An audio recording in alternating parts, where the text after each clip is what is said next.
வணக்கம். 2020லேருந்து தர்பூசணி விவசாயிகளுக்கு ஏழ்ரை ஸ்டார்ட் ஆகிடுச்சின்னு சொல்லலாம்.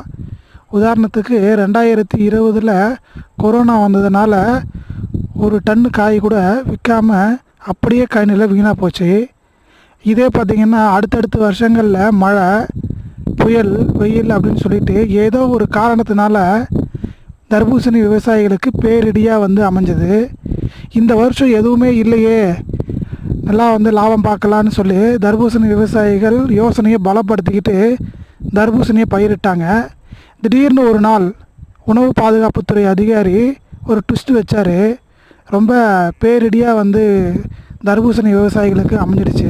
உணவு பாதுகாப்புத்துறை அதிகாரி சொன்ன கருத்து பெரும் சர்ச்சையை ஏற்படுத்தி விவசாயிகள் மத்தியில் கடும் விமர்சனத்துக்கு உட்பட்டார். இதனால் பல விவசாயிகள் பல கோடி ரூபாய் நஷ்டத்தில் தள்ளப்பட்டாங்க. விவசாயிகளுடைய கஷ்டத்தை கருத்தில் கொண்டு அவர் பணியிடை நீக்கமும் செய்யலை, பணி நீக்கமும் செய்யலை, ட்ரான்ஸ்ஃபர் பண்ணி விட்டாங்க. இங்கேருந்து இன்னொரு ஏரியாவுக்கு ஒரு அதிகாரியாக ட்ரான்ஸ்ஃபர் பண்ணி விட்டாங்க. இதனால் விவசாயிகள் ஏற்பட்ட நஷ்டம் தீர்ந்துடுச்சான்னு கேட்டிங்கன்னா கிடையாது. இது போன்ற நடவடிக்கையினால் விவசாயிகளுடைய கஷ்டம் கண்டிப்பாக தீர போகிறது கிடையாது. இது ஒரு கரெக்டான சொல்யூஷனான்னு கேட்டிங்கன்னா கண்டிப்பாக கிடையாது.